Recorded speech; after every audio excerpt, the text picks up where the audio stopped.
Alright, we're on Sickets there. And Edwin's here somewhere. Candles and bombs. Payment for heads. It could be no simpler.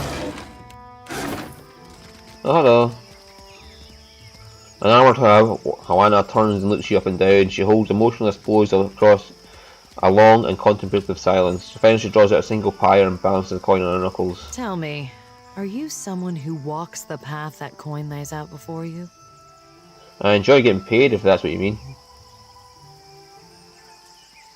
Or lately the gods tend to steer me around. I enjoy getting paid, if that's what you mean. Transmuting actions into payment is the alchemy that orders our world. All things turn on the axis of a coin bond. I pay bounties so that death can bring order to life. Would you help me continue the cycle? What bounties do you have available? I'll give it some thought. What bounties do you have available? If you would forge a coin bond, I know of people on these islands who must die. Their fate is already decided. The coin wishes only to collect.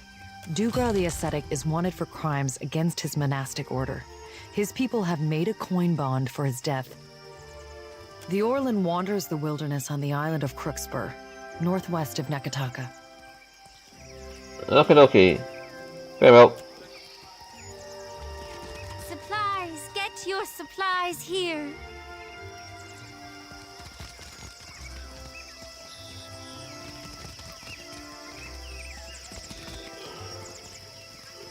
Tayabo. Who's Tayabo? What's he Hello, selling? Watcher.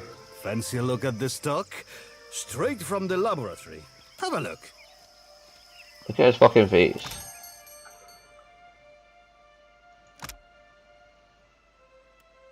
Okay, so that gives you alchemy potions in the middle of battle. Ring of Overseeing, we know what they do.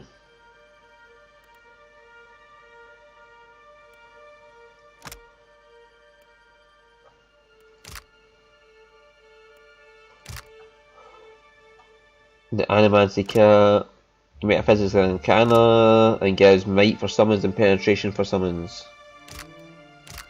So as a summoner, that would be a brilliant thing.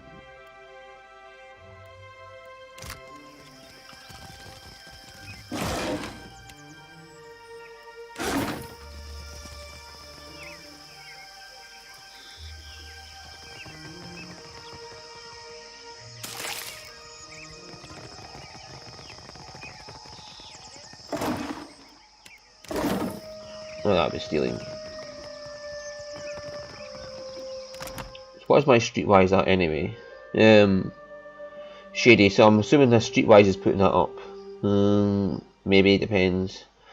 Passion and Benevolence too though, so I should be getting a decent amount of fucking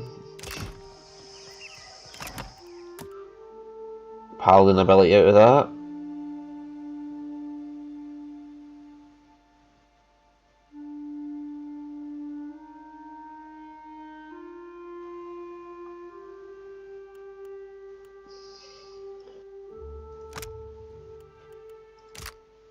Right, yo. So about 1.2 thousand more. The Magnite Priest of the Builders has a build of a boulder. Asphyxiate frame stretches his fine robe at the seams. He regards you with a steady, calm gaze, nodding and greeting. Be welcome. We gather to honor the goddess, for we must earn the strength to endure the darkest of life's battles. Muhai has passed. I'd like to commit our body to flames. Muhai? The priest's calm demeanour is shattered by his hissed utterance. He glances around you both. Muhai has broken with Wahana. The Queen has forbade that any should have contact with her. Akira? She would be banished to the Undercity if not for her sickness. And now that has finished her. What does that mean? Well, you sound like you're very obedient for a priest of a Magran. To strike without purpose only dulls the blade. Magran teaches us to burn away what is weak within us. Fear, want, arrogance. Those things which rot the soul from within. A group of the Wapua came to seek Muhai's counsel, for she was known as a great navigator. Muhai was of the Oweki before she came to Nekataka. The Aweki and Wapua were enemies for many years, before Queen Onekaza's time. Muhai misled the hunting party, and they were lost. All of us are Kahanga now. To harm Wapua is to harm Aweki. As Muhai turned her back upon her kin, so we were commanded to turn ours upon her. The Queen would have us join our tribes into one raised fist. She could not let Muhai's crime stand.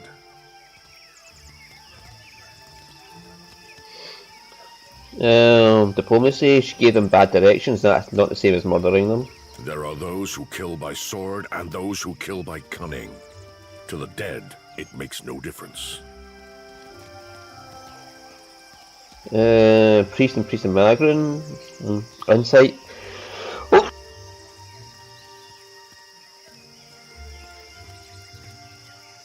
Sorry, I have really sneezy times now.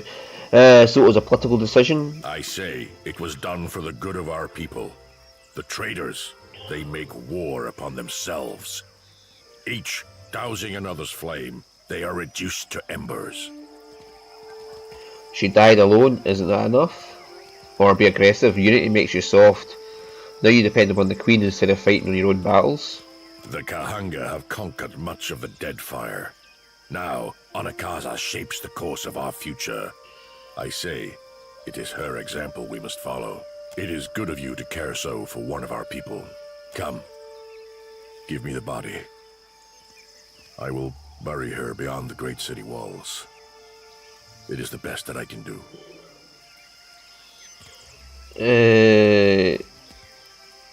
She wanted to be burned. You would defy the word of our queen? Can she not redeem herself? Muhai is dead. She has lost her final battle. Who says one's chance for redemption ends with death? For some, it's only the beginning. Come. Give me the body. Is there no other way? Bury her beyond the great city walls. Is there no other way? It is that you are not of the Kahanga tribe. For what do you do this? I feel sorry for her. And I as well. Muhai has brought great sorrow upon herself. You would defy the word of our queen? No, I'm not going to do the shady one. No, but I'm saying you should, or else. And what should I do then? Come. Give me the body. You are not of the Kahanga tribe. For one, and I as well. You would defy. I will not spill more blood for Muhai's sake. But no, this foolishness will bring you only sorrow. Okay, but you will, or else.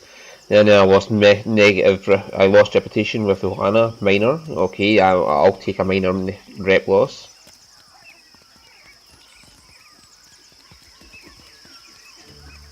Who's this Vanda Beach? You find I'm young, a man of middle years, inspect a metal tool unlike any you've seen. He has several similar strange instruments in his belt, all clean and orderly. They look like tools one might use to pull a tooth for a shoe or horse, but more delicate. He wears pristine cream-coloured robes. A muzzle of arquebus is visible just over his shoulder. He brightens when he notices you. The man's robes shimmer with a faint trace of arcane energy. Glyphs stitched into the hems and sleeves seem to be the source of the effect. What's my mine's at 7. Okay. A good day, traveler. I see you've taken an eye to my instruments. If you've any interest in the medical sciences, you need only ask. Well then, questions? Oh, just one of the guys that sells you there's teachings. Watch your step. That sounds like one of the ones that sell you their teachings.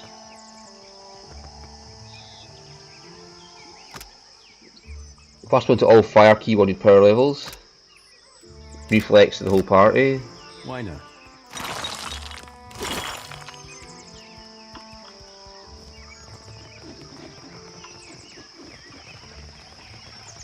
So you defeated this ship-devouring beast all by yourself?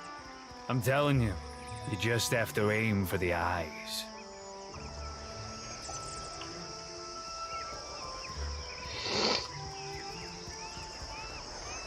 So scary.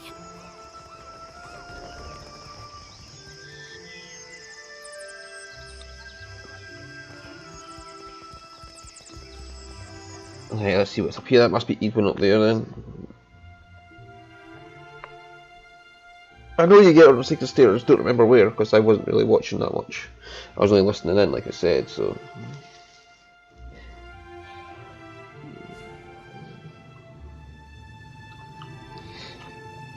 Right, nobody here is named, so we'll carry on up.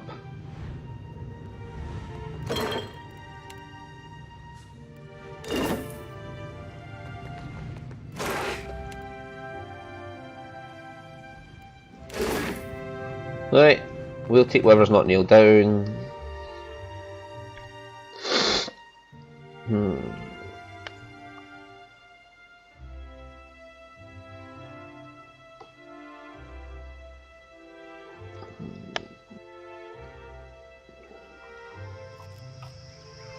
There's Ethan.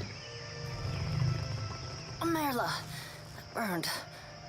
Well, that won't do it all.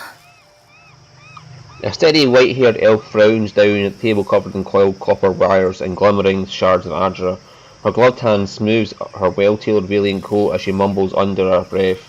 Apparently absorbed in her work, the Animaster doesn't acknowledge her presence. Clear your throat.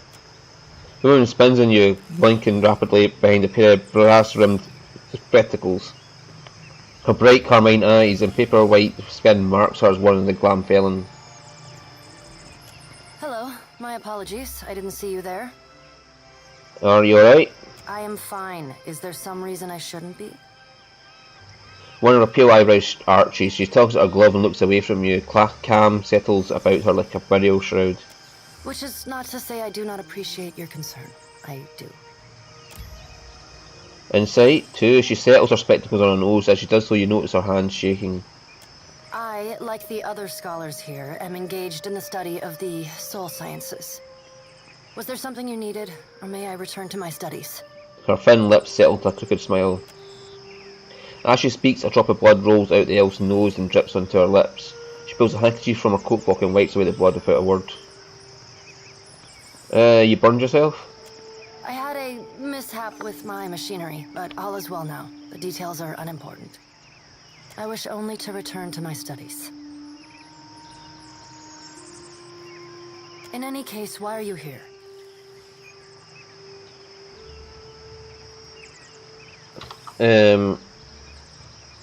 How'd you come to be in Nikataka?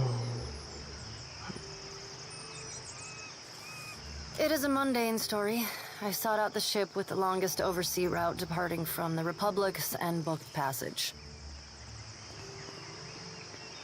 I had intended to perform a handful of experiments regarding the nature of souls that could only be done safely at sea.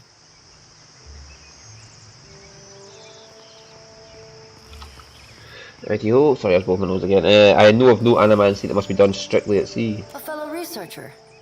Then perhaps you will understand. I'm not really like where this is going, am I? Understand what? Say nothing. Metaphysics and Stoic, okay.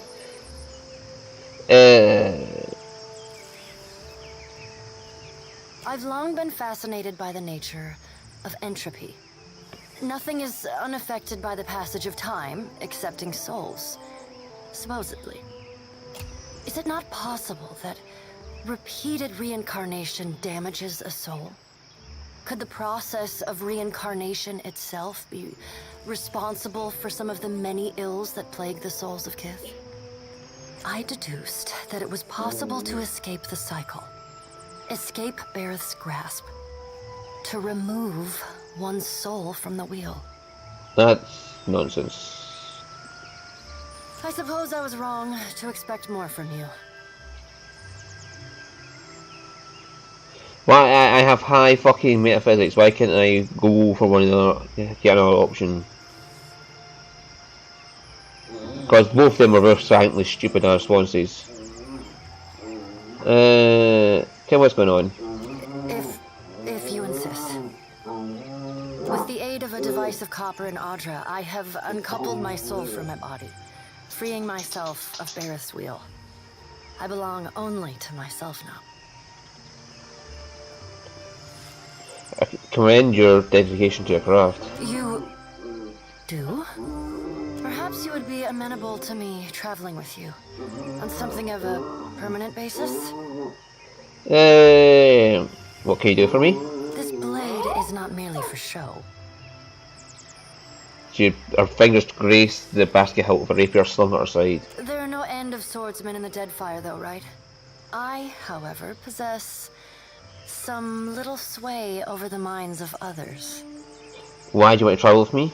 I have a vested interest in luminous Audra, but acquiring it here can be expensive.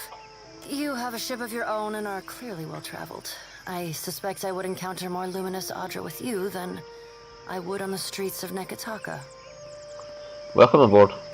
Truly? I just know we're gonna be the best of friends. Shorty thrust out her hand to enthusiastically shake Edwin's. Thaklat, traveler. I am grateful. Thaklat. I thought she said fuck off there. She clasps your hand in hers and pumps it quickly and then releases.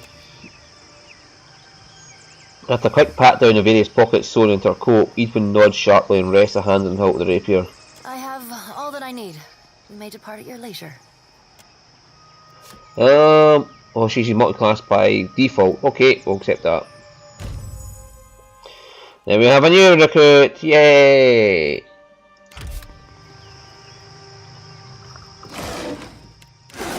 We need her for the Beast of Winter. We don't need her, but she's a recommended companion for the Beast of Winter. So we'll leave this until Palagina's in the party because she likes animancy and shit.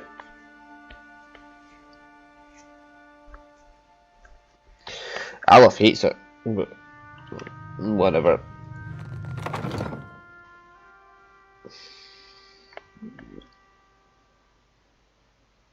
To be honest with you though, he likes her dutiful nature, he just doesn't like her animancy pro or animancy shit. But Takehu, there's nothing you can do with Aleph. He's kind of just, he grates Aleph's nerves.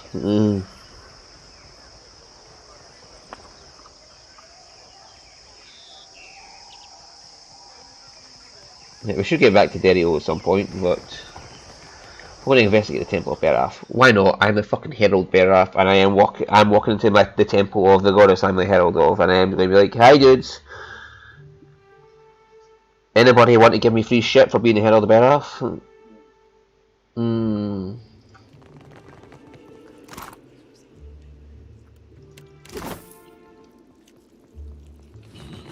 I just walk in and take shit off the bodies. Nobody cares. It's like, I am the Herald Bearer, fuck you all.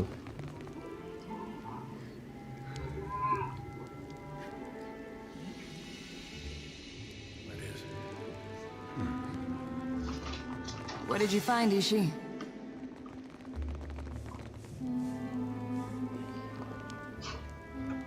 Tablet holds the tail Kohoa Pantangle, devouring creation at the very dawn of time.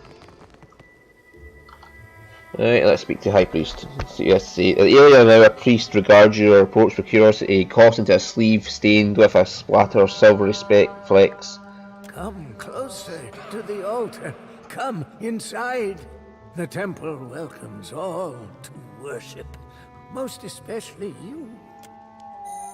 The priest peers knowing at the centre of your chest, lips curving an ardent smile, his hands trembling, he touches a length of chain around his neck. I ask only for no talking.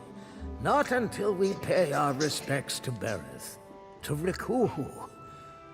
Let us pray. Silent prayer? Where are the songs, I say? Did you learn this from Valians? Again, I ask that you please fall silent for prayer. Just bow your head and just... I mean, I don't care for the gods, but let's let the poor man do his ritual. Deity of life and death, the endless devourer who encompasses all existence, hear this prayer, this voice chiming. Yeah, at the end of the day, I know they're not gods, but if they fulfill their duties of the gods, then let them do it. Because these people clearly need all the help they can get, so even though they're not actual gods, so long as they do what they're supposed to do, just let them get on with it. So, continue. I beseech you, Kohopa and Tangaloa, to ready this shell for sucking. Purify my soul in preparation for the coming of the next cycle. Digest all of my devotion. Swallow my sorrows, even the smallest swell, so I can be spit on the morrow. And Riku, Barath, my god and goddess both, the eels that churn in ceaseless cycle, the new and the next, and... From life to death to life again, blessed be an end. He nods fervently, accepting your end. He presses his hand over the centre of his chest, touching the item tucked beneath his shirt, then raises his head. He cracks a frail smile. All right. I will address your inquiries best as I can. So What was it? ask. No, what was that about preparing your soul for shucking? End of the turn. I'm nearing it. Been working hard, preparing for weeks. You know, to die. But first, I've got to leave guidance for my apprentice, the next in the cycle. Chosen to lead. You're dying? Been wasting away for months. Can't say it's been easy, dying so soon. I thought about stopping a few times. Why would you want to die soon? Maybe you can see. I'm no death godlike. Ereth bestowed not one in my generation with a chime. Not the next, neither. A flawed messenger like me can't open the crypts. So my best chance is to die. Tell me about the writing of these tomes. Liturgies. Instructions for ritual preparations. When and how. Sermons. Some histories, too. All of this, it's our knowledge has gleaned through centuries of service. Now, I've got to leave it all behind for the next disciple. Impressive altar. What else can this temple boast? Under the temple, carved in the mountain's caverns, lies an extraordinary maze of catacombs. So I've read. They're the hanging sepulchres. Burial place for ancient Wana chieftains. The bodies are protected by Barath's best. Roaming, always. Plus, the ways sealed by the deity itself. His words catching his throat as he curves forward in a spine-racking fit and hacking until he's flushed-faced. Fumbling a goat-skin flask to his lips, he drinks until Manila silver liquid dribbles over his and slicks his chin. Better. The timing's getting tighter. And there is one thing before the end. Something only one touch by Barath can do. Damn it, just one away. Barath and I have a history. I know you do. My eels. My infinity coil keeps rattling. Pendants resonating with your chime. The priest presses the palm of his hand to the front of his chest. He stares, scrutinizing your face. He shakes his head, disappointed. The coil resonates, but it's weak. You could unseal the way, but you'd die inside, I think. My chance would be lost then. Lost with your remains. Not just anyone can escape the hanging sepulchres. Alive. I will not fail against adversity, I promise you this. Maybe you're stronger than you look. Like me. That's a good sign, I think. He releases his grip on the pendant with a feeble nod. What would happen if I had Edwin here? Her soul is released from the wheel, so what would he react to her like? I'd best not let this chance pass. There's a sacred text. The eulogy to Isaiah. It's been buried in the catacombs beneath the temple for centuries, next to his champions. I need it. Of course, the tombs, they only open to the dead, or those bearing Bereth's chime. Why do you need Isia's eulogy? It never was added to the tomes, but it holds the final clues for my death. It's my best chance. I prayed for decades, night to day and night again. Now, here you are, just in time. Means Bereth sent you to see to my success. Sure. Okay, I'll look into it for you. The priest bobs his head. From beneath his shirt, he tucks a stone-carved circlet in the image of an eel. The pendant vibrates on the length of its chain, the thrumming harder the closer he holds it to you. You're my best chance. Or only, maybe. Take the coil. It'll open the crypts. Bring me a sayer's eulogy, and I'll teach you all I know of Bereth's arcana. You mentioned something about the undead in the catacombs? The dead, with their souls, they roam still. The ones who were chosen by Bereth. Not everyone's born so blessed. Sometimes, instead, you've got to die for it. I have some questions about Isia and the catacombs beneath the temple. I'll tell you what I can. What's the story of Isia? He's no Juana, nor a death godlike neither, but he was a high priest of Bereth.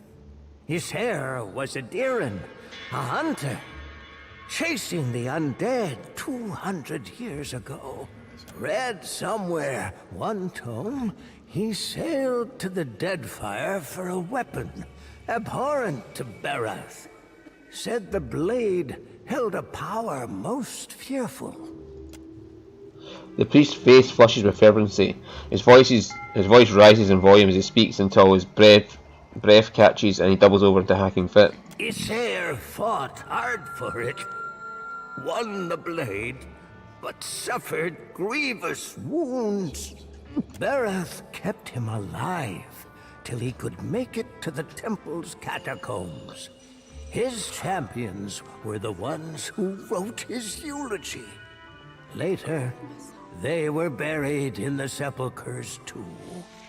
How do I enter the catacombs under the temple? You've got to go outside, on the lower walkway. Doors sealed up tight, though. Priests before me, all death godlikes, could open it. Door requires a coil, resonating with Bereth's chime. But I haven't met a death godlike in my time. I'd like to know more about the Hanging Sepulchres. They're from the long-forgotten time, when there was only Juana living in the mountains. They got carved in even before the temple sprung up. Before there was Nekataka or a queen. They're well guarded, because not all of Bereth's dead like the rest in their graves. All right. Okay, bye-bye.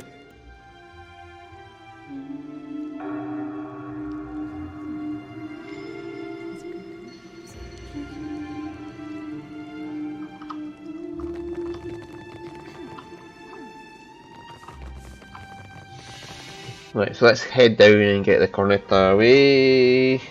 See Dario. We'll do Takeo's quest and we'll go report to the prince. And hopefully use that as leverage to get food for the reparo. How do you write in those reports of yours, Maya? Did you detail the Watcher? What about me? I may have told the company one or two choice details about you. For real? You thought me worth noting in your politic papers? Maybe I'll make my temple proud yet. So you're flattered. Interesting. Guess I'll add that to the next report.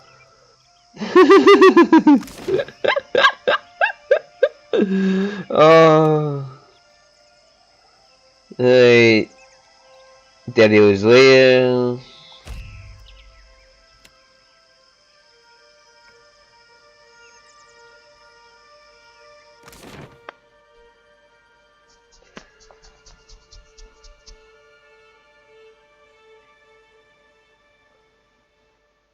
Okay, and there I'll stop and